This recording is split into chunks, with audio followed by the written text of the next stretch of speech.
outside. Jeff Smith, he didn't get there. Fumbles the football. Oklahoma takes over. Hey everybody, what's up? Welcome to the Inside OU podcast. It is I, Brady Trantham, alongside Mr. Keegan Renault at Vanessa House Beer Company, like we always are every Thursday on Broadway and 8th in Oklahoma City. Keegan is downing his second Vegas wedding, Cerveza, which is brand new, came out about last week around this time. And let me just say, as somebody who likes Cerveza, it's pretty good, and I might have had probably too much in the last 7 days than I should have. It's Cerveza with a salt and lime zest. You know, it's one of those beers that, like, it goes down so quickly. Like, not even, don't get me wrong, the Destination Wedding was good. This is another level. Yeah, this is a different story. It is exceptional. It's the same, it's a different chapter in the same story that Vanessa House slays all before them. And they always do a good job, and we love it. And again, Thursday nights, Bingo Bango Songo. I think tonight they're doing Decades. Last week they did just about, they had I think it was called the Jabroni playlist. It was like early 2000s new metal. So Korn, Limp Bizkit, basically everything. If you're my age, all the music you listen to if you were playing football, all that music that was pumping in the locker room or in the weight room, that's basically what that playlist was. So it was pretty fun. But they do have pretty much nothing but fun here. So come on out on Thursdays or any other day. I think Wednesdays they're doing karaoke now. Mondays they have a Super Smash Brothers tournament. And it gets like real legit competitive, like man sweat in there, and some women For sweat, real? and some female sweat. On Mondays? Yeah.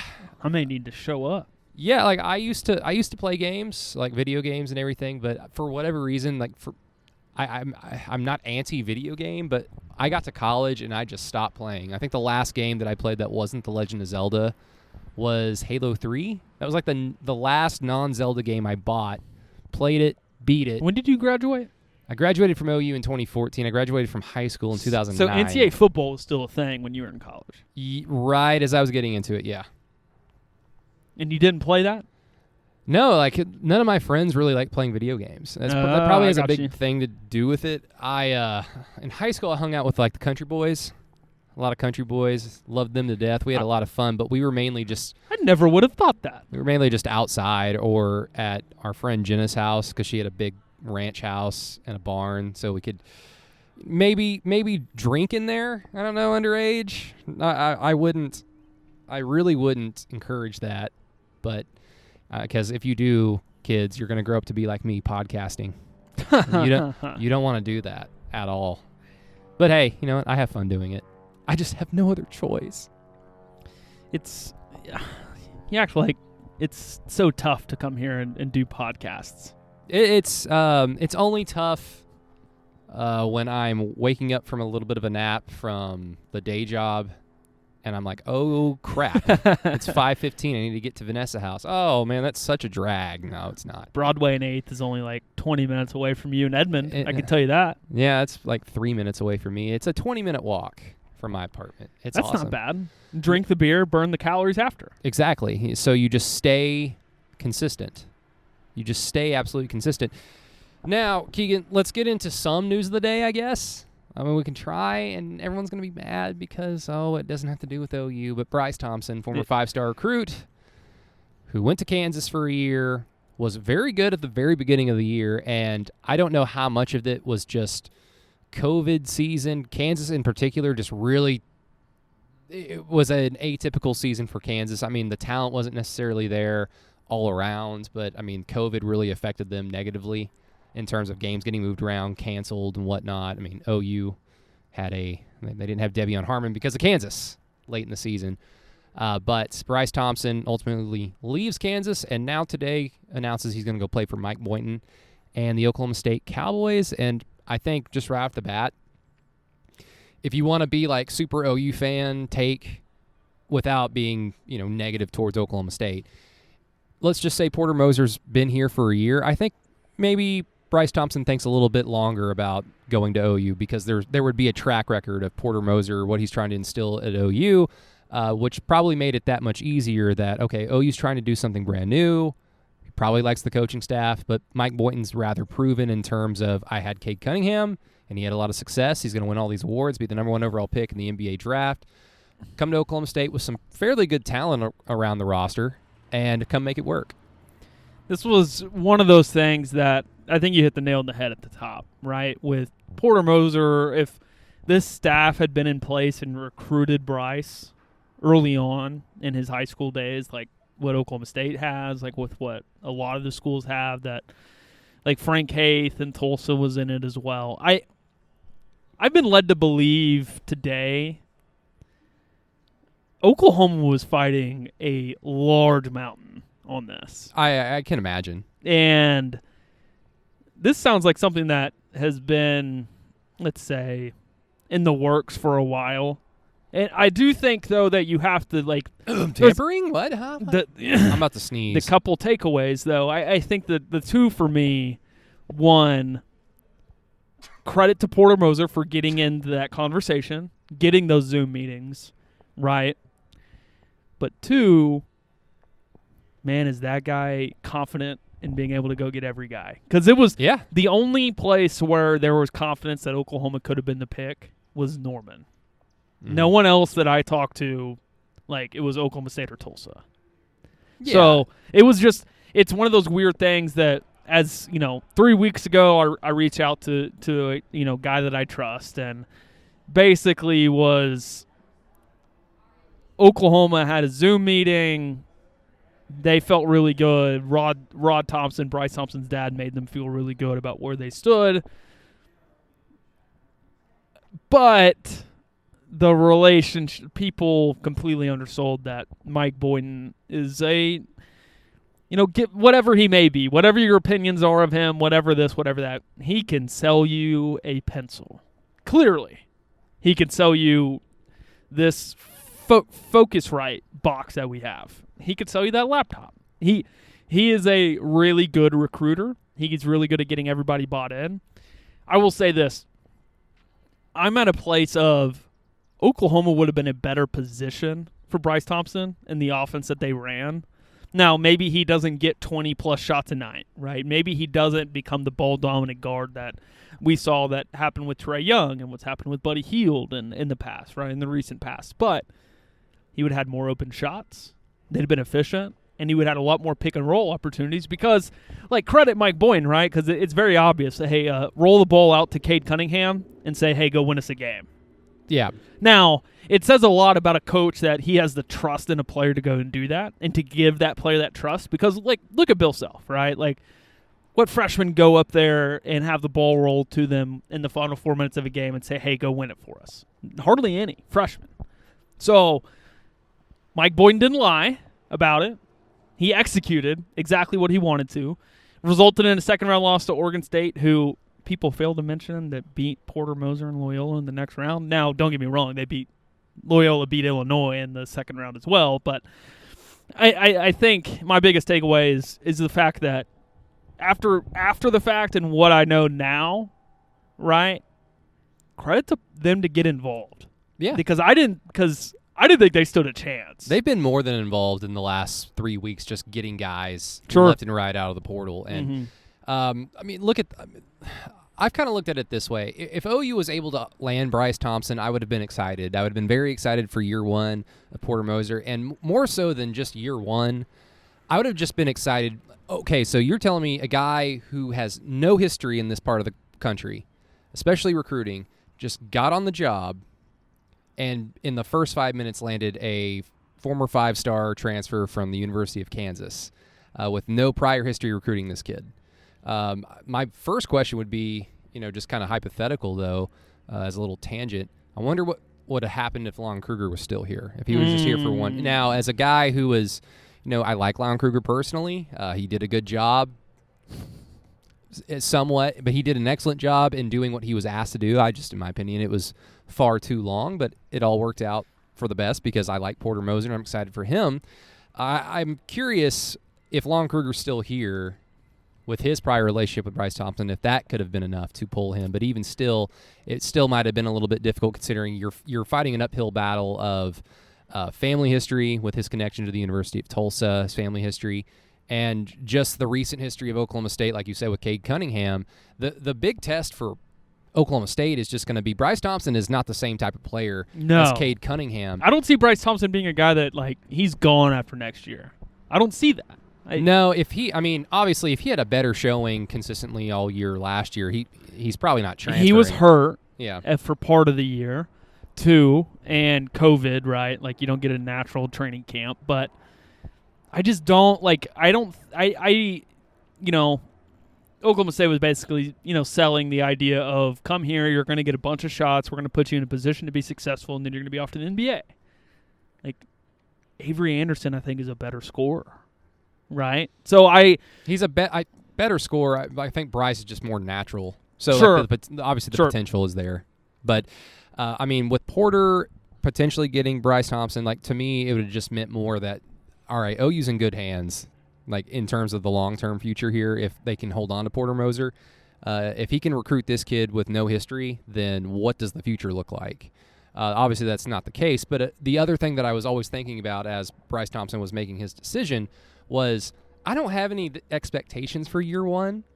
Everything that we're going to see is going to be a cherry on top unless it just simply doesn't work. But I think Porter Moser's proven to be a fairly, at the very least, a competent basketball mind.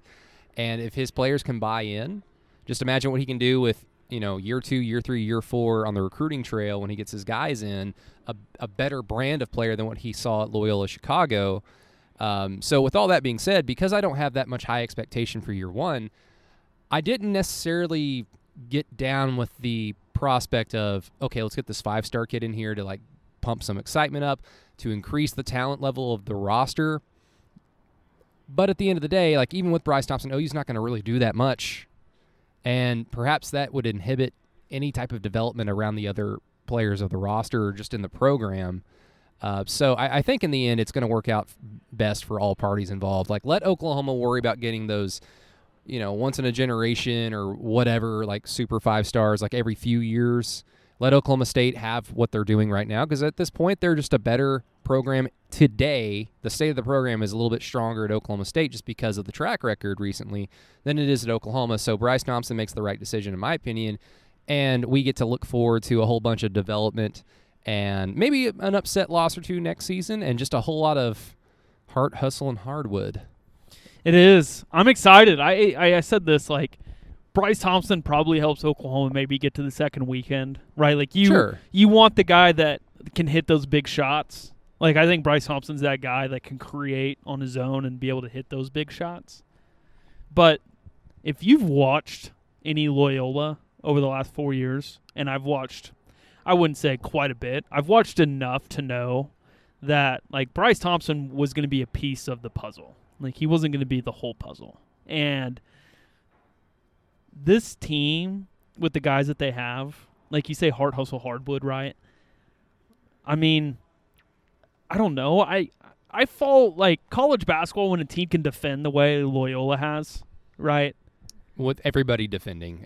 Like, even the center. Yes. And with the way they defended, it is so, like, I don't know. I love it. Like, I can't get enough of it. And when it comes to NCAA tournament time and people are like, oh, these, college basketball defenses, like, offenses can't score, like, blah, blah, it's like, I love it. Like, whenever Oklahoma wins a game 48-40 next year against Texas or something, it's going to be glorious. It's going to be ugly, but it's going to be physical. It's going to be high-level defense, sound, disciplined rebounding. I mean, all the aspects of the game besides putting the ball in the basket are going to be fun to watch. Now, to make it to that second weekend, right, to make it and make a run in the tournament, like, they're going to need to, be able to score. I think they'll be able to, but again, the most important part of this is that I think the foundation has been laid for this group in terms of, okay, you have an Elijah Harkless, okay, you have a Jalen Hill, okay, you have a Goldwire now from Duke that defends at a high level. They have all these pieces to exactly what Porter Moser wants. And, they're not bringing in Trey Alexander. They probably could, right? If they wanted to give the keys to him, they probably could get him. They probably could have gotten Jackson Robinson that went to Arkansas, the kid from Ardmore that went from A&M.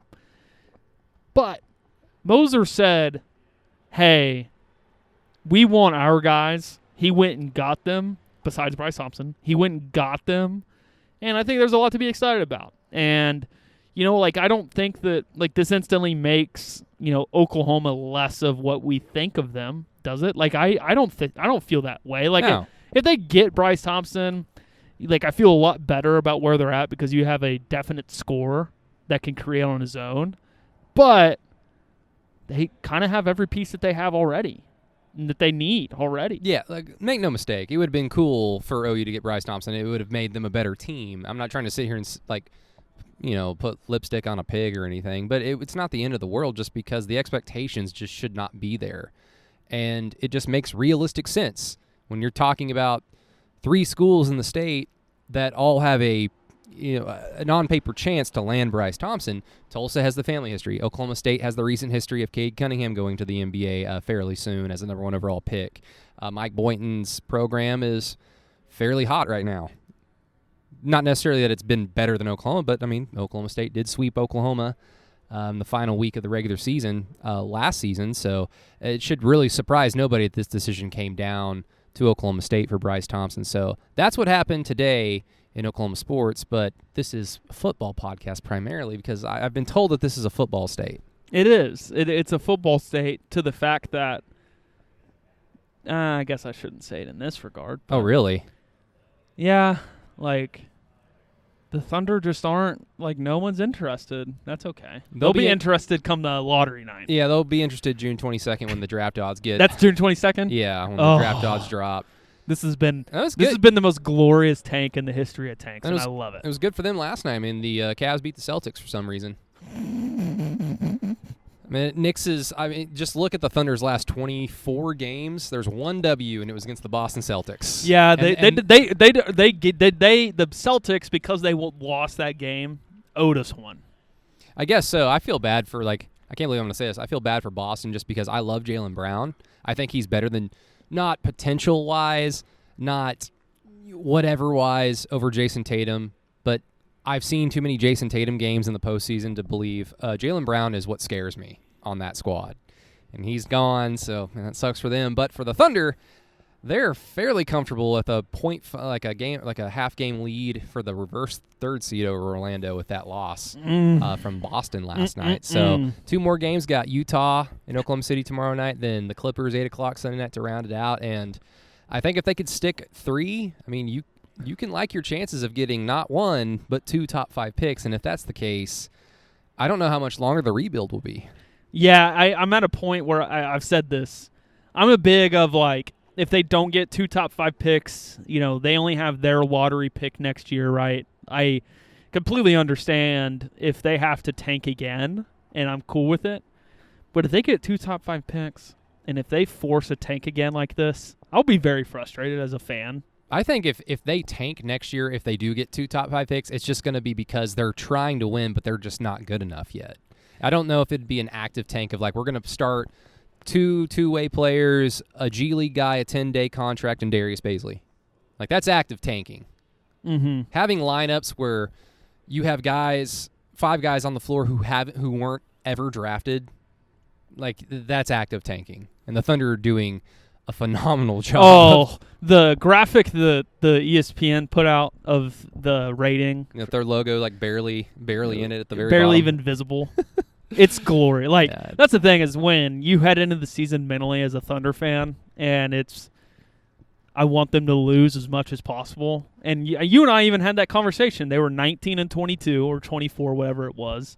Right? They're on pace to actually be kind of a playoff team, maybe play-in tournament, whatever it is nowadays. If they do that, son of a bitch, what are we doing? No, that's what gives me hope. If you're a Thunder fan, that's what gives me hope. If they can get 2 top 5 picks, why can't they be a playoff team? That's where I'm at. And if you've got the talent, then you should just already start. Because you don't want SGA to start losing. You don't want him to just all he knows is how to lose. Darius Baisley, Lou Dort, and all that, and whatever lottery picks they're able to pull in. You don't want them to just know the NBA through losing. So at some point, they've got to flip the switch and at least actively try to win games. Does that guarantee that they will be a playoff team? No, but I think you can easily project that with their talent they have now, and if they can add 2 top 5 picks, with how the bottom half of the Western Conference has shaped out this season, I think you can easily project Oklahoma City in there. And then they still have more draft assets after this season anyway. So it doesn't matter if they're if they're good, relatively speaking. They could still get a high draft pick and keep adding to it. And then if Presti says this is good enough core-wise, let's start adding some vets. That's when you start trading away some other draft assets to get like your Jay Crowders of the world, like those types of vets that help you win games and help you win playoff series. So Thunder fans that listen to Inside OU, don't worry. I don't think it should be this bad for that much longer. And you should listen to the OKC 82 podcast, which Brady's a part of, Thunder postgame show, all that fun stuff in the franchise. Well, whenever the Rangers aren't playing baseball. Now, here's the funny thing. There it is. There it is. Here's the funny thing. So we went on, what was it, Friday night? What was this, Sunday night? I cannot remember. Or Tuesday night. When did they play the Kings? Was that Tuesday? Something like that. Yeah, it was Tuesday night. And it was a West Coast tip-off, so, it's a tip-off 9 o'clock local time here. And the game ends around 10:45, 11 o'clock, 11:30. And then we go into the studio from the conference room, and OU's baseball wrap-up show is on. That game between OU and OSU was on when I was eating dinner earlier that evening, and it was 6:30, not even 7, and it was in the 4th inning because I was at Chicken Beer watching it. And the damn wrap-up show was still on at 11:30. And I thought, baseball's not getting in the way this time. Thankfully, Toby Rowland was, wrapping up. You could just tell in his voice, all right, I'm out. And we were able to go on right when we were supposed to. So, OKC 82 podcast for the Kings loss is out there for your podcast needs if you so desire. You ready for football talk? I've got a great segment for you. Let's do it. We have a new commissioner in the Pac-12, Brady. Gives a rat's ass. The only reason why I give a rat's ass is because Dennis Dodd of CBS Sports just said that they should go hire Bob Stoops as basically a consultant for the conference. Oh, God. Can we just stop talking about Bob? Please. Let's hire Bob Stoops for this. Hell, why didn't Bob Stoops get a cabinet position under Biden? He's not doing anything.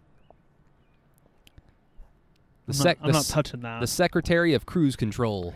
What would Bob Stoops even do for the Pac-12? Play golf a lot and get big wigs to invest. I don't know. What do rich people do? Right. But shake hands. What do you think of that hire? What do you think of the fact that they got into the sports betting realm today? MG with hiring the guy from MGM Sports. From MGM, yeah. I think that's just kind of a move in terms of we're looking towards the future. And did you notice the comment he made today? Did you see the big one he made? No. What? He said, by this time next month, we will know that the college football playoff will be expanding, and they're for it. Oh, sweet. That'll be great content for in a month from now for us. Sure, absolutely. We're going to be bad. We're going to be bad. Where I'm at is I think it could work, right, with the sports with an entertainment person heading but why MGM? That, don't get me wrong, they're one of the bigger sports books, casinos in the country, but I don't know if they're the most successful. Well, maybe they tried to go the most successful ones, and they were the Pac-12. I made the joke today. Is they should have just went and hired Barstool's guy, But I think that it's a point in time of college football that is very intriguing. We got 3 years before we see serious conference realignment talk. If this guy can prove over the next 2 years that he can improve the image of the league, and they can bring in a lot more, dollar value. I made the statement today. I think the biggest part of this from the athlete side that's positive is that, there's going to be a lot of brand deals to have with these sports books and these casinos in Vegas if you're an athlete, if you want that. And this guy is basically going to be a open door for that. He's opening the door for some of those players to be able to make more money from the sports betting realm. I would assume they get some licensing deal done with MGM Sports. The Pac-12 does. What we've seen some of the NFL, we've seen the NFL do with some teams. ESPN's got their own licensing deal with somebody. So I think that you look at it, it could work. But when it comes down to it, Brady, does this guy know the tradition of college sports? Right? Or is he going to try to break off and create a super league for soccer teams, right? Like, well, that's my biggest worry. I mean, the Pac-12 just doesn't scream tradition. Like, there's USC, of course. Cal Stanford has some tradition to it. I mean, I'm not going to sit here and pretend that I know it, but in terms of, like, national college football, there's at least some history there, and it's always, the band is on the field. It's that, but there's history there. Oregon's kind of the recent, in the 21st century of the Pac-12, outside of USC when they had their run under Pete Carroll, it's been Oregon. They're a conference that can, which is why it's weird that they're still like the last one to this. Not in terms of like hiring an entertainment guy to run their league, but they're just kind of out on the left coast, and no one cares about them. USC being average has a lot to do with that.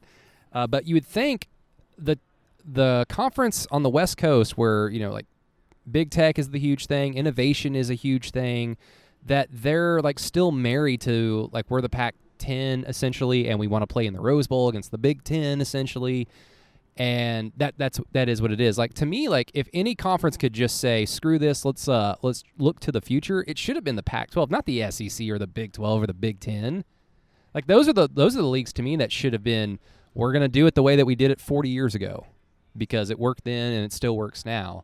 But I mean, to me, it's just a little fascinating, but to the slow person like me, Keegan, maybe people like me listen to this podcast. What exactly, like in theory, what's the Pac-12 really trying to do here? Is it just simply bring in more revenue?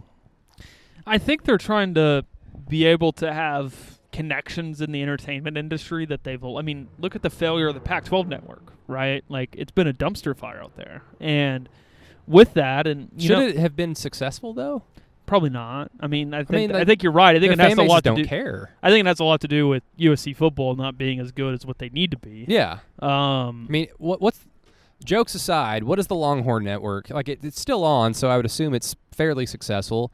But because Texas has been so average since its inception, that must affect ratings. That must affect viewership in some way. Like if the Longhorn Network launched in 2000 instead of 2010 or 2011, that would have been, non-Texas fans would have watched that channel because they were a top 5 program year in and year out. They can't do high school coverage, right? It's all I've heard is that like the Longhorn Network, when they found out that they couldn't do high school football Fridays and Saturdays. Because that sounds like a recruiting violation. We can't do that? Yeah, when they couldn't do that, I think that impacted a lot of what their mindset was with what Longhorn Network could be. So with that, no, like Pac-12 Network, just I don't know because of, like you said, like, it's a professional coast. The coasts are coastal elites, right? Like that's the title of it. I'm with the point of I think it's a good hire from the aspect of he has obvious connections in the industry and knows how to, like one of his most recent tweets is that, he brought in so many tickets for 2 fights in Vegas at one of their casinos at MGM or something that they opened up a 3rd fight. Like that's a positive thing, but at the same time, like I said, like if he's so involved in the how can we make this brand stronger, like how can we make the most money, like what's stopping this guy from, putting together a super league, right? Like the soccer teams in Europe and face and get the, blowback that those leagues got or those teams got. Hell, the fan bases in Europe basically said, get these owners out. Get these Americans out. Get them out. Get them. Throw tea everywhere. No, it's... I don't know. Like, how... Do you think a few years down the road now, assuming and knowing that the Granite Rights thing is coming up in a few years, but let's just pretend that the Big 12 is still a thing in the next 6-7 years? Yes. Long shot, but let's just assume that. Are they going to be left in the dust in terms of looking towards the future, innovating in the leadership of the conference, or is the current leadership of the conference aware of where everything's going? I don't know if USC, UCLA, the Arizona schools in Oregon, I just don't know if you can exclude them because of the monetary value they bring, right? Like I don't know how they get left out of all of that. I don't see that, but I don't know where we're heading. Like, we did that long conversation 2 weeks ago on, the night commission report and expanding the playoff. Where at, though? Huh? Where did we talk about that? Oh, on the Through the Keyhole, the Patreon. Oh, yeah. It's $4 a month or $5 a month, depending on what you want. Yeah. We give you it all. We deliver. Yeah, we're almost 120 patrons, so let's get there fairly quickly. Let's do it. But we had that conversation, right? And I'm at a point where I don't know if it'd be a bad thing, like, if that happened. Like, if the big, like, Oklahoma and Texas were like, okay, Kansas, well, they hired a good coach. Who knows? West Virginia, okay, gone. Kansas State, Kansas, sorry, gone. And they're like, okay, Arizona State with Herm Edwards is doing really well. Clay Helton may have figured it out. I hate to say that. Him recruiting, like USC recruiting well, I don't care. Sure, I'm with you, but they've had talent. They still have. I mean, he made a good offensive coordinator hire and brought a good DC in. It's like, oh God, like did Clay Helton figure out that he can't do everything on his own? We'll see. To be determined. They have really two. They have a game at home against Utah this year, game on the road at Notre Dame, game on the road at Arizona State. They're going to have to figure out. But Pac-12 is potentially, like, they're either going to make the playoff because of a few games non-conference-wise, or they're just going to be shut out again. I agree. Yeah, USC and Oregon, it is the way the Pac-12 set their schedules up, Brady.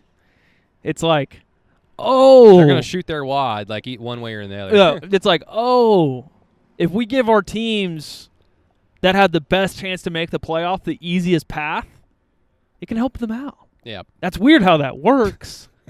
Big Ten, the ACC, and the SEC have figured that out. Big 12 can't do that because of 10 teams. But you look at USC's schedule and Oregon's schedule, and you're like, what the fuck? Like, what? Like, that doesn't make any sense. Like, USC doesn't play Oregon, and they don't play each other in the regular season. They know what they're doing now, I think. Maybe. You're going to have the same problem in a few years that the Big 12 did when OU Nebraska stopped playing. Like, yeah. One of those programs is going to go south fairly quickly because they're not playing the premier flagship school. Would you say that'd be Stanford? Like, Stanford's fallen off. In this decade, maybe. Like, it's them or Oregon, but they've fallen off in the last 2 years. Yeah. They may come back, but as we note with they just have a ceiling as a program. For sure, they do. And Oregon appears to not have one, but they somehow find a way to hit that ceiling in the regular season and miss the playoff. That's just what they do. Yeah, they got a gimme game this year, right? They got Ohio State. Yeah. Big noon kickoff got announced today. Don't get me wrong, it's way early here, but if the quarterback position at Ohio State's as rough as what everybody's saying it is, I wouldn't count out a true freshman 5-star going up there and being able to knock off the Buckeyes. Quinn Ewers? Is that his name? He'll be there next year. Yeah, he'll be there next year. Unless he flips to Texas. Who do they have now? Ohio State. The two guys they have now are two guys that I've evaluated in person, and trust me. Like, I wouldn't say that kind of stuff if I didn't know. And I evaluate these guys, as you know, at the Elite 11, which, leaving both of the Elite 11s I've been at, I've had a pretty good feel, and Brady can attest to that, of what quarterbacks are going to end up panning out, which ones probably not. Funny enough, Hudson Card is a guy that I mentioned that I actually liked now at Texas. But the Kyle McCord kid that's up there, and then I forgot who the other one that they have, but neither of them that I was Stroud is his last name. He won the Elite 11 that year, but that Bryce Young played like doo-doo, right? Yeah. Remember when I was leaving the Elite 11 and talking to you guys, and I was like, Bryce Young's a 5-star? Then he got a lot better his senior year, goes to Alabama. He's going to put in an offense that has success. I'll never forget what he looked like on the field in the national title game. It's just like, I hope he grows. Yeah. Oh, yeah. He didn't have a super strong arm, but again, if it was Sark as the OC there, I'd be a lot more confident. That's okay. They've got Bill O'Brien now. Oh, he's really, really Oh, he's not? Who's their DC? Oh, Golding? He's great. Oh, he's not very good either. I'm glad things worked out the way that they did. It's funny how that happens. Yeah. I still want to know, like, if OU had lost that Big 12 championship game in 2018 to Texas. Is Pete Golding the DC at the time? Like, because that I mean, we both know, like, that was a lot more than just message board fodder. Like, that was real. So remember they chatted after the Orange Bowl that year? Lincoln Riley and Golding? Yeah, it was. They hit it off at a symposium the summer before that, and Lincoln was like, yeah, if our defense is as bad as it is, like, we may be giving you a call. And then it ended up being Alex Grinch, who thank God has had a big career for Oklahoma. But yeah, we got off in a little tangent there. No, I think the Pac-12 is in a much better place today than they were yesterday, and we'll see. Like, it's going to be important because, like, obviously we said this. You know, we've got a couple. We'll know Oklahoma's fate within the next year because of the third-tier rights they got to sell, right? Like, how do I say this? Everybody's, you know, if the Big 12 is going to do anything, they need to add 2 teams, and it's probably 2 teams from the Pac-12 that they're going to add. So this is going to be an important moment in time for them. And like we said, we can't say his last name. I don't know how to say his last name. But Pac-12 hired the former director of MGM Sports Entertainment, which is a interesting hire, by the least. That's all I got on that. Well, at least the Pac-12 made the news today because I don't know the next time we were going to be able to talk about them anyway because they're just kind of boring. But Keegan, OU football. We're hitting it. We're hitting the wall. But I did bring up something. I mean, we've talked about this ad nauseum already on Through the Keyhole, but I'll touch on this because I love our Inside OU listeners as well. Seth McGowan, Trajan Bridges being formally dismissed, and now charges being filed officially. The big question, and I'm sure people already have the answer in their head, but the big question out there is, like, is this going to be any type of, is this fatal to OU's championship hopes? I've been fairly adamant when this kind of news dropped a few weeks ago that I'm like, I don't think it will be. I don't believe so because of the talent at both wide receiver and running back, surprisingly so. I don't know if it's – I don't think it's going to be detrimental. It just makes it all that much more important that Jaden Hazelwood, Theo Weiss, Marvin Mims, Mario Williams, you name them, they hit their ceilings fairly quickly, fairly early, and none of them get hurt because the depth is just – it's fairly thin for a program that's recruited those positions very well. It is. Well, wide receiver, not necessarily. Thanks, Jay Boulware, the gift that keeps on giving. Yes, for sure. Let's start with McGowan. I'm at a point where I hate to say it like this. We've seen enough of Marcus Major to know that, like, he's probably not going to be the guy ever. But if Kennedy Brooks doesn't return to Oklahoma, Brady, and Seth McGowan does what he does, they may be in a world of hurt. Yeah. Legit world of hurt. And because Marcus Major as the number 2 back, not good. No. Him as a number 3 back, fine. Yeah, I'm cool with that. Yeah. I'm cool with that. Come on one drive, get a couple carries. You know, both Cotton Bowl performances last year, very good. Yeah, for sure. And, you know, so I look at this and I say, Seth McGowan probably now, you know, we're a couple weeks after really diving into this conversation. Seth McGowan now probably has has probably more impact because Marcus Major is your third guy. Yeah. Than what Trajan Bridges. Because there was a video posted today on Twitter. Jaden Hazelwood's not wearing a brace while he's working out. Ooh. As we reported on the Inside OU podcast. That was going to be a thing. Or one of the things that we do. Yes. One of them things. Because we're inside. We're deep in there. He was not in a brace. You? Get the hell out of here. He actually subtweeted me. But anyways, I still to this, like, again, we're getting into semantics here. You're telling me Jaden Hazelwood after he works out is not going to get treatment or rehab on his knee. If he wasn't, OU fans should be pissed. Right? But at the end of the day, no, he's training without a brace on. And to me, Brady, he's your Z. He's been your Z. You know, if Bridges wasn't around, he was your Z. And he sure looks like it. Yeah. Well, I mean, I wrote about this on the Monday Morning Post on Through the Keyhole. I mean, I think what everybody's trying to predict, and unfairly because we just haven't seen it yet, it's something we have to wait for. I mean, even Jaden Hazelwood could become like an All-American type talent this season for all we know, because the talent on paper is there. But it might take him 2, 3, 4, 5 games to really feel comfortable. It took DeMarco Murray a handful of games in 2008 to feel comfortable after he tore his knee in half in Lubbock the year before. So, I mean, there's precedent for things like that. Like, it would not shock me if Jaden Hazelwood is rather pedestrian and then turns it on the second half of the season, because it just, okay, I've got my sea legs back and it's time to hit it. But I mean, OU, I think, can still have a lot of success without having a CeeDee Lamb. I mean, like, there are examples. Like, my question to you, since you're a little bit more knowledgeable about other teams than just OU, but I mean, historically, OU 2000, they did not have a CeeDee Lamb. They had a bunch of great receivers. You know, Antoine Savage, Curtis Fagan, Josh Norman, a freshman Trent Smith, Quentin Griffin catching passes out of the backfield. Like, they just had a bunch of guys who you could depend on. They didn't necessarily have CeeDee Lamb. They didn't necessarily have Ryan Broyles to lock on to. So, I mean, is there precedent for there not being like a lock-on target? Because I think LSU might be the example, but LSU's receivers that year were all first-round picks. So, like, any one of them in a normal receiving corps would have been the lock-on target. They would have been the CeeDee Lamb, but they just happened to have all of them at the same time.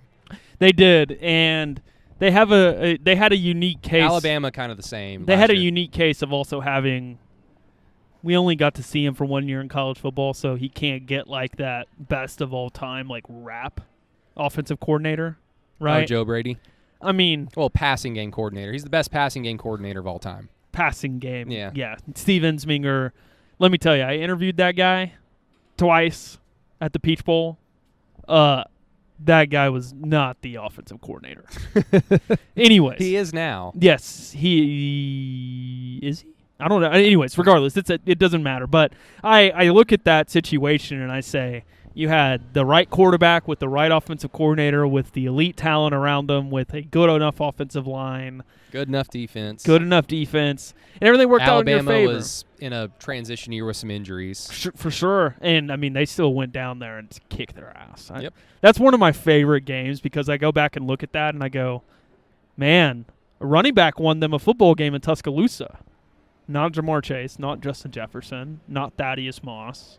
Clyde Edwards, one of my favorite guys I've actually broken down on tape. He's so good. He's so special. I mean, seeing OU's defense, I mean, no offense, I get it. But when he came out onto the field in the Peach Bowl, because he didn't start, like LSU drove on their first drive. They were down the field on their fourth or fifth play. They get inside the red zone, and they put Clyde Edwards-Helaire in the backfield, and they just play action to him. OU secondary just bit so hard. Oh, they bit so hard that before the camera zoomed out, you could see the safeties in the foreground, and then right over the top, wide open. It's like I get it, but man, to the OU receiving core, I think that they don't have that top end Justin Jefferson Rookie of the Year, Jamar Chase maybe Rookie of the Year talent, but when you line up Jaden Hazelwood, Marvin Mims, Theo Weiss, and Austin Stogner. That's 4 NFL guys. Like, yeah, there's nothing to feel ashamed about, right? I mean, don't get me wrong. Like, the depth behind him is not great. You have Drake Stoops, you have Mario Williams, you have Cody Jackson, Devin Staten. You know, he's a stud. Sorry, no, I'm kidding, Devin. I'm sorry. In a weird way, if Cody Jackson can just be dependable as a rotational guy, sure, that will speak volumes about how potentially good the receiving core can be. And here in a couple years, we say this and we always project, right? Like, we say this, but if you do look 2 years down the line, the depth is going to look really good. And so I think that problem is going to be alleviated here fairly quickly. But at the end of the day, though, I look at this group and I look at this receiving core. The high-end ceiling for them, Brady, is very high. You have Jaden Hazelwood back that he would have been their outside receiver. We'll get into this a little bit here in a sec, but he would have been their outside guy, primarily the X receiver over Theo Weiss. That's where he was working at before Trenton Bridges' situation. Like, that doesn't necessarily fit Jaden Hazelwood. Like, he is kind of lamb in that way. Like, he is at his best when he's playing inside out, can do a bunch of different things, and now he's in that position. It's there. Again, him and Rattler are both in the same conversation with this. The opportunity is there. Take it and run. Take it and run. Because if you don't, you're going to be in Norman for another year. You want to go to class for another year? No. A class can be fun, Keegan. Oh, you're right. It can be fun. I guess These are student athletes we're talking about. Yes, not athlete students. Athletic students. Yes, not that. So I look at what they can be, and it's exciting. Like, if Jaden Hazelwood's healthy and we get 2019 Jaden Hazelwood, Oklahoma's got a chance to have a receiver that's a first-round guy. Marvin Mims, first-round guy. Theo Weiss, probably not. Austin Stogner, probably not. Yeah, I mean, the thing about what makes somebody CeeDee Lamb is not just the CeeDee Lamb talent or which Jaden Hazelwood appears to have. It's just the consistency, being able to make every single catch, being able to run every single route. And Jaden Hazelwood being hurt and still making some insane catches even last season, I mean, that bodes well, but what we just don't know is just the consistency factor. Can he do that every single play, especially when, by game 5, 6, 7, if he's who we think he is, I mean, the defenses are going to go after him as well and bracket him. Can he still make plays in spite of that? Can he block downfield well? I've seen him block fairly well, considering that he's been relegated to either being hurt or a lower rotational receiver on the depth chart.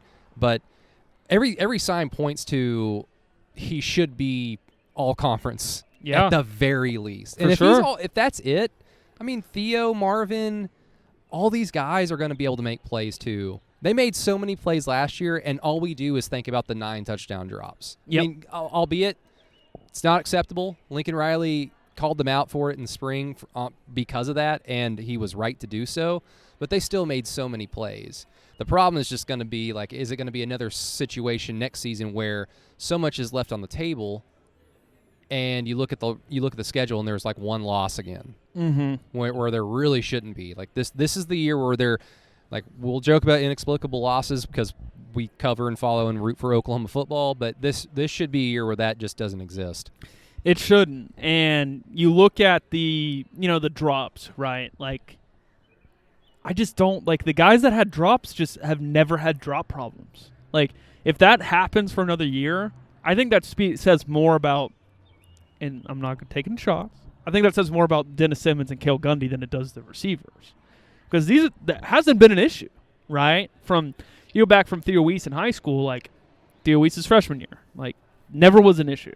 And even last year, Theo Weiss made all the really tough catches. And he dropped some of the routine ones. He dropped all the routine ones. I didn't drop all the routine ones. Not all. It's just the ones that we remember. For sure. And look, if they drop passes with a spring, with a summer, and with a normal fall, then that's just what they are. But that's the good thing that you can take away from last season. You lost 2 conference games in a row, and they were in danger of losing 3. And they were in danger of starting the season off 1-3. Well, I mean, they didn't have spring, they didn't have a summer, they didn't have a fall. So if that's going to happen, you would hope that it happens in a season like that. Now, if it happens in a season like this, then there's no excuse. I mean, this season is just nothing but no excuses. The talent level is there, the schedule is there, the depth is somewhat there when you're looking at it across the board. In certain specific positions, we can nitpick, but I mean, the big games on the schedule. I mean, Nebraska's big just because of the pageantry. It's big in name only. Texas is going to be big because it's OU Texas, and you just don't know what a new coaching staff and a new set of players can bring to the table in that game. Oklahoma State's going to be big. Iowa State, of course, is going to be big. But, I mean, even Iowa State, Keegan, I'm trying my best not to sound like I'm disrespecting them.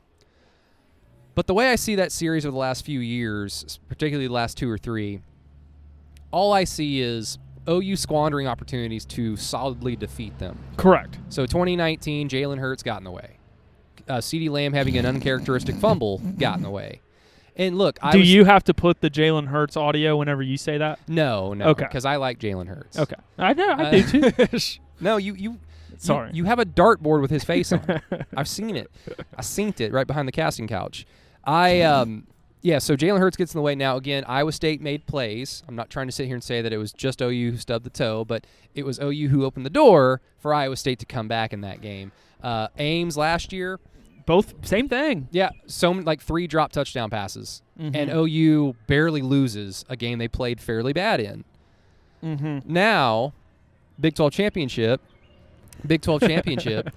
as a patron of ours tries to screw with the knobs, Big 12 championship, it was the same story from the entire 2020 season of OU kicking ass from the beginning and then just not being able to keep their foot on the gas for one more drive to really end it. That was the only game that you go, man, if Spencer was on, they may have blown them out. And, our good friend Peyton, also a patron of ours, Peyton the patron, that's not alliteration. I need to think of one more P, but we were talking back and forth about this the other day about that game. You can describe it as this. Iowa State played consistently in that game longer. Oklahoma just had better highs, and they had more highs than Iowa State, and that's why Oklahoma was able to eke out a win that they really should have, at the very least. I mean, beating a team like Iowa State by 10, 14, or 17, in my opinion, is like kicking their ass.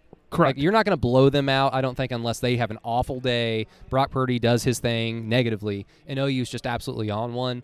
A team like that you're not going to destroy, but a 14-point, just a multiple touchdown lead at the end of the game is kicking their ass. And I think that's going to be a big telltale sign, of course, is if OU can do that against Iowa State, regardless of what their record is, Iowa State's, that will tell me, okay, this team is truly ready to get over the hump in the playoff.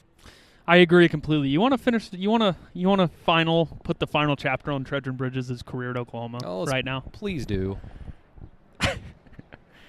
And I say this, and I laughed at this, but to me, based off what we know now, and we'll get into just a little bit of that. Based on what we know now, it's certainly Dupree 1, Bomar 2, Bridges 3 in terms of best that never was, right? Oh, sure. It's somewhere in that range. We saw more of Rhett Bomar. For sure. Yeah. And saw more Dupree, obviously. But saw enough. Yeah, for sure. Let's just say this. And this is the one story we'll give. The week leading up, they had a live period in practice. Mario Williams was put on the first team for, I don't know that reason why. Who knows? Trejan Bridges was put on the second team for that day. I don't know why. Well, Bridges didn't say anything at the time. And then he worked with the second team, caught a plethora of passes, including both touchdown drives they had. He finished them with touchdowns. On the second one, he threw the ball up in the stands and said, "Why the F are you putting me on second team, Dennis?" Exactly like that, right? Probably exactly like that. Okay. Something very similar to that. And the whole team started dying laughing. Even the guy who got burned on this play? I think he talked so much shit in practice because he was so much better than everybody that they just didn't care. Literally, there were times on scout team where they had to pull him off scout team because he was dominating them so bad. Well, and that's the final chapter of Trejan Bridges at the University of Oklahoma. Yeah, I mean, I guess by all accounts he was a great practice player. There have been players over the years who have been not as good practice players as the guy starting over them, but then you put the big lights on, the big stage on, and then the guy who practices well all of a sudden doesn't play better than the guy who doesn't practice well. I mean, there's weird things like that, and I'm not saying that Trejan Bridges wasn't talented or could have been great. Yeah. Could have been very well the best receiver on the team, but I'll just keep reiterating myself. I mean, OU is just losing a guy who caught 9 passes. Yeah, the production obviously wasn't there. Suspended all of 2020 for the most part. Didn't really get a chance to get going, but the more you hear about him from practice, talking to other people too, it's just like, man, I want that practice tape. Yeah, no kidding. Obviously, that's not access that we'll ever be able to get on the Inside OU podcast, but we'll wait for Lincoln's book. Oh, yeah. I'm going to be a part of that. Did you see that picture of him photoshopped today? Oh, with the old face? The old face and the old hair. That looks scary, Look man. like Lincoln Popovich. Yeah, the truly scary thing about that is he's 5-6 years older than I am. Mm-hmm. So if he's that old, I'm right behind him. I don't like that. We did have other OU breaking news today that you have just glossed over. No, what was that? Oklahoma's own Olivia Munn now dating a John Mulaney. I don't know who that is. He's a comedian, I think. John Mulaney. Yeah, I don't know who that is. He's a stand-up comedian. Oklahoma grad, Olivia Munn. Didn't know that until today. Yeah, she. What high school did Sam Bradford go to? PC North. Yeah. PC North or PC West. God, I hope Eddie listens to this. I went to high school in Oklahoma. I wasn't raised here. No, you know why I'm saying I don't give a rat's ass about high school sports. Like they're children. Like, I only do if it's cashing. That's it.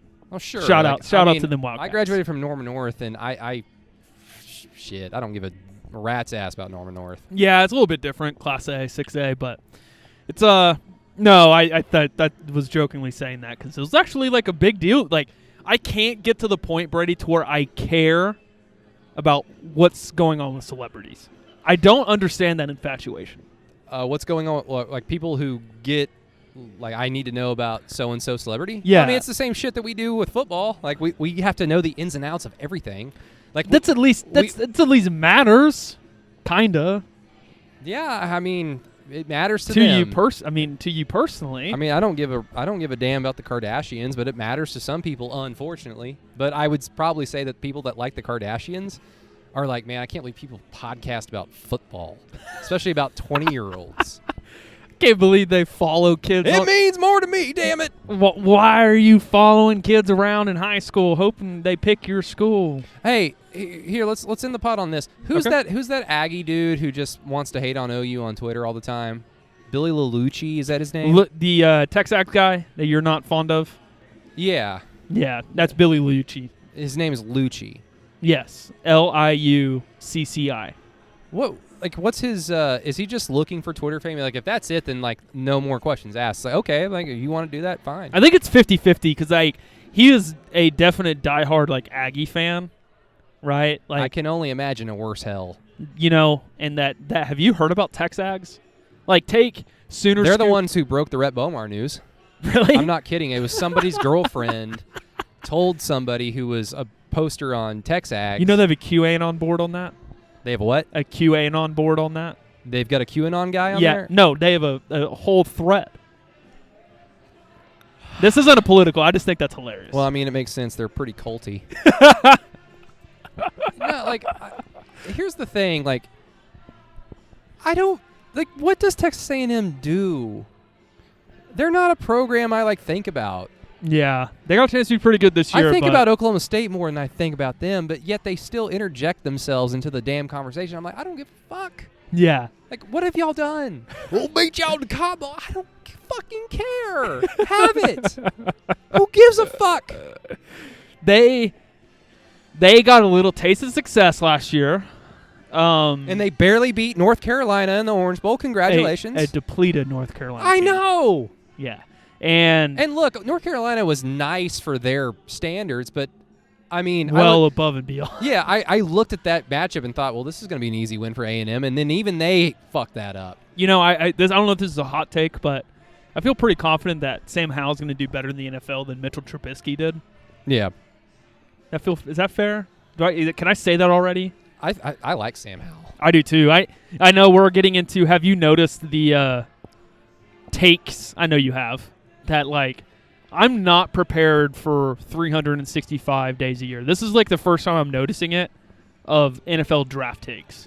Well, I will say this. I mean, I saw a graphic of, like, the top quarterbacks heading into the season for the NFL draft, and I'll just say this. This is going to be a bad QB class. I mean, Spencer Rattler's going to be good. Sam Howell's going to be good. I kind of like the Penix guy from Indiana, but even he's just like, is he just good college-wise? You know, it's you have to take into account a couple things here, like in all seriousness. And somebody's going to emerge. Yeah. You know? Well, I think all the guys that are mentioning could emerge, right? Because think about it from this aspect. You have three of the – so, like, Keaton Slovis at USC, right? Like, he wasn't prepped to be the starter in 2019, so he didn't really get, like, super, prepared for the season as the starter. So, like, last year was his first full year starting, right? It's COVID year, 6 games, spring, summer. Same conversation with Rattler, right? Same conversation with Matt Corral at Ole Miss, who threw 11 picks in a 2-game setting last year. Oh. Anyways, regardless to that, the only one of the guys, like Phil, the Jerkovich kid from Boston College, remember him in the Clemson game? He's got a chance, I think, to be pretty good. Desmond Ridder at Cincinnati, he's pretty good. I forgot about De'Aaron King. De'Aaron King in Miami, Malik Willis at Liberty. His problem's just going to be size. For sure. And both of them, I mean, I think both of them kind of fall from that. They're better. They're a better athlete than they are a quarterback. And now, don't get me wrong, like you can get away with that in the NFL these days, but still, it's to a point. Like I like De'Aaron King's arm. I do too. He just doesn't. Everything's a fastball, right? Like okay, yeah, I see that. I mean, yeah, that's a concern. Lamar Jackson was. I'm not saying he's Lamar Jackson, but that's what I saw when he was at Louisville. Was just everything was just down the line, harder and shit. You know, like I mean, I get it. Like yeah, but this year I wanted to say like I think it's important to remember that of the like top 4 or 5 guys in next year's class at quarterback, they all will take if they take the leap they should, as experience should allow them to, it'll be monstrous leaps. Like we'll see Rattler become a first-round graded, first-round quarterback. We'll see Matt Corral become a first-round graded, first-round quarterback. We'll see Keaton Slovis become a first-round, graded, first-round quarterback. The other guy we're not mentioning, and the guy that I failed to mention somehow, Jaden Daniels at Arizona State. I know we've seen a little bit of him on some night games, and, I'll dive into some of that tape as we get over to the season when we're looking at, as Brady knows, not a lot of people do, that I already have my list of contenders every year for the college football playoff. I'll get that done in January. We'll go through those over the summer. We're going to have a Through the Keyhole preseason poll? I don't know. It's not necessarily a preseason poll because, like, the one metric that relies a lot in this thought is schedule, right? So, yeah, I think you're looking at a situation where with these quarterbacks, right, like you're saying, like you see the list and you go, oh, boy. Like, next year's draft could be interesting if there's not a quarterback. But yeah, they're all 20. They were all 20 last year. And the 4 of the top 5 guys, Brainy, are going to be juniors, true or third-year players in college. Like, they should take a leap this season. And then if they don't, they'll go back to school because that's what they should do. But I think it's very apparent Spencer Rattler is in a position of, you are in the pole position, sir. And as Lincoln has told you through the media twice already this spring, take it and run. It is all there for you to be the number 1 pick in next year's draft. Take it and run. That's how we're going to end this one. Everybody, thank you so much for listening to the Inside OU podcast. And once again, thank you to our friends at Vanessa House Beer Company on Broadway and 8th in Oklahoma City. Great beer, Vegas Wedding. They've got slush fun sours that are just going like something that goes a lot. Hot cakes. I hate that cliche. But we enjoy it. We have a good time. The beer is so good. And the fun is so fun. So come on out sometime whenever you're looking for a good place to have a good time and have some good beers. And also, one more plug for our Patreon page, Through the Keyhole, patreon.com/throughthekeyhole. $4 a month gets you basically everything on there, except $5 a month gets you every single thing, which includes Keegan's film reviews. And we have a lot of fun. You watched the basics one yet? The Zoom, yeah, I watched about 10 minutes of it.